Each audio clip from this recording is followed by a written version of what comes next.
Welcome back to the arena. I'm Michael Corra. Now, whenever euthanasia is discussed, we hear Belgium and Holland held up as examples of where abuse takes place, the slippery slope argument, if you like. Larry Worthen is Executive Director of the Christian Medical and Dental Society of Canada. Now, he spent time in both countries, Belgium and Holland, to find out the truth. We interviewed him earlier. In the euthanasia debate, we hear Belgium and Holland quoted constantly as a warning, the slippery slope, look what happened there. You've spent time there, you know the situation. Tell us about it. Well, the person I spoke to was Dr. Theo Boer, who was on a euthanasia review committee for some 9 years. And Dr. Boer has indicated that every criteria in the Dutch law is being circumvented on a regular basis. But why? We assume, I mean, putting aside the euthanasia debate, those of us who are opposed or support or whatever, we assume doctors have a certain moral standing in integrity. Why would they break the law? Well, I think part of the problem is that the law is very difficult to define exactly what's in and what's outside of the law. And there are different opinions, and different doctors can have different perspectives on it. Some doctors put patient autonomy at the highest level, and that kind of weighs against other factors. Well, give me some examples of how the law is broken, because some might argue, well, these are very small issues. Someone did want to die. They were in great pain and suffering. Maybe the law wasn't completely observed, but that doesn't matter very much. Well, the best example Dr. Boer gave me was a situation that came before them. Under the law, you're required to have the support of 2 physicians, and the patient is to be seen over quite a space of time to deal with ambivalence. In this case, there was 1 visit with 1 physician, and the patient was euthanized.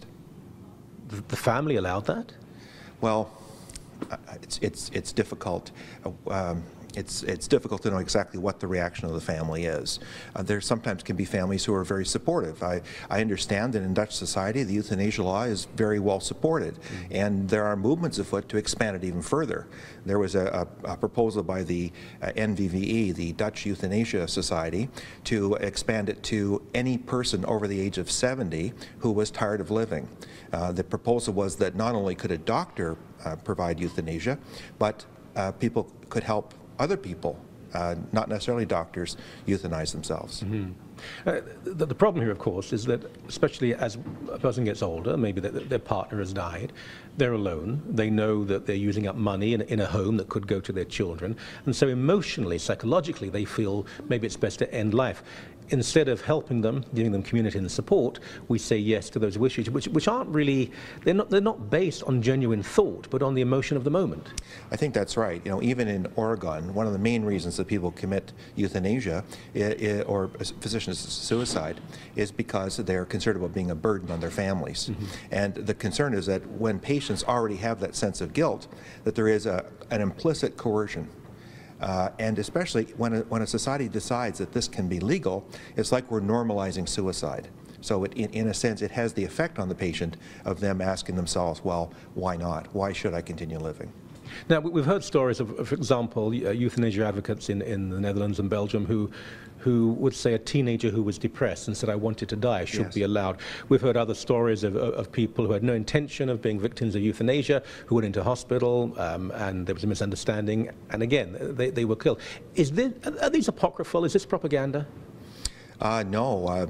I actually met with a gentleman by the name of Henk Reitsma, and that exact scenario happened to his grandfather. He had no intention of being euthanized, but unfortunately Henk's grandmother was a bit confused about what the doctor's suggestions were.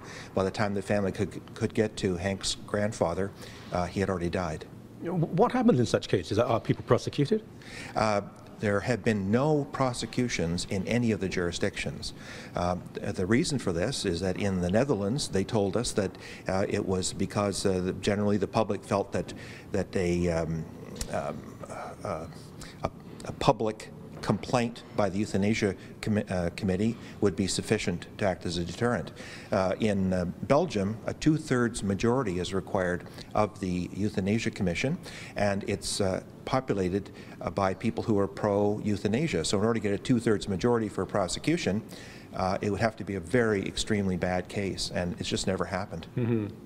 Now, in this country, you would hear the argument, if they would admit this had even occurred, and there's a lot of denial and obfuscation, but they would say, yes, that's regrettable, that's wrong, but we'd do it differently in Canada. This is Canada. We'd make sure that there were 2 doctors, there was a period of time. We'd make sure that the abuses didn't happen. That's no argument against euthanasia, but against the abuse of euthanasia.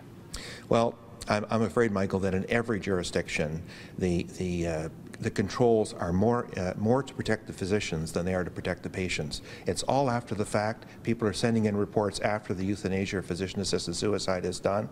And in all jurisdictions, we found situations where people have fallen through the cracks. Even the judge in the Carter case at the BC Supreme Court acknowledged that there was a risk of wrongful death. The question is, how much wrongful death are we prepared to accept as a society, and how do we balance that against people's autonomy? It amazes me, actually, but the fundamental point has always been care and risk of death. If there's risk of death, we don't proceed. When it comes to euthanasia, we reversed that scenario.